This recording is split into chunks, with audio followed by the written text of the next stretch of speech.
बुलेटिनच्या सुरुवातीलाच बातमी ठाण्यामधून येते। ठाणे महापालिका मुख्यालयाबाहेर सफाई कर्मचारी आक्रमक झालेले आहेत आणि शेकडो सफाई कर्मचारी ठाणे महापालिका मुख्यालयाबाहेर आता दाखल झालेले आहेत। ठाणे मनपाची भरती जाहीर झाल्यानंतर सफाई कर्मचारी आक्रमक झालेत।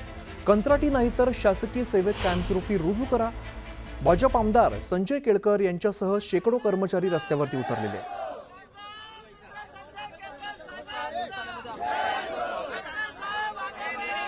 ठाणे महानगरपालिका मुख्यालयाबाहेरची आपण ही सगळी गर्दी बघतो। या मुख्यालयाबाहेर सफाई कर्मचारी चांगलेच आक्रमक झालेले आहेत। शेकडो सफाई कर्मचारी ठाणे महापालिका मुख्यालयाबाहेर दाखल झालेत आणि भरती जाहीर झाल्यानंतर सफाई कर्मचारी आक्रमक झालेले आहेत। कंत्राटी नाही तर शासकीय सेवेत कायमस्वरूपी रुजू करा अशी मागणी केली जाते।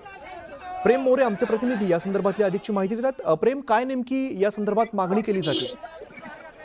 नक्कीच आपण जर पाहिलं तर ठाणे महानगरपालिका क्षेत्रातील शेकडो कर्मचारी आहेत ज्यांचा शासकीय सेवेत कायमस्वरूपी रुजू करावं यासाठी अनेक वेळेस अनेक वारंवार आंदोलन वेळोवेळी करण्यात आले होते।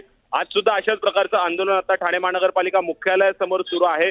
सध्या आपण पाहिलं तर विविध कंत्राटी कामगार म्हणजे सफाई कर्मचारी असतील, पाहिलेल्या कर्मचारी असतील, ते या ठिकाणी आलेले पाहायला मिळतात। आता नुकतेच थोड्या वेळापूर्वी भाजप आमदार संजय केळकर सुद्धा या ठिकाणी आलेत। ते कामगारांची समजूत काढत आहेत, कारण की या कामगारांचा पाठपुरावा गेल्या काही दिवसांपासून गेल्या काही वर्षांपासून भाजप आमदार संजय केळकर घेत होते आणि आज कुठेतरी जे आहे पुन्हा अधिकाऱ्यांची भेट घेऊन आमदार संजय केळकर हे कामगारांना दिलासा देताना पाहायला मिळतात। कुठेतरी आता नुकतीच ठाणे महानगरपालिकेने शासकीय सेवेची भरती जाहीर केलेली आहे, त्या भरतीमध्ये सुद्धा हे कर्मचारी कायमस्वरूपी सेवेत रुजू करावेत अशी मागणी या कर्मचाऱ्यांकडून होताना पाहायला मिळते। निश्चित प्रेम, धन्यवाद या सगळ्या सविस्तर माहितीसाठी।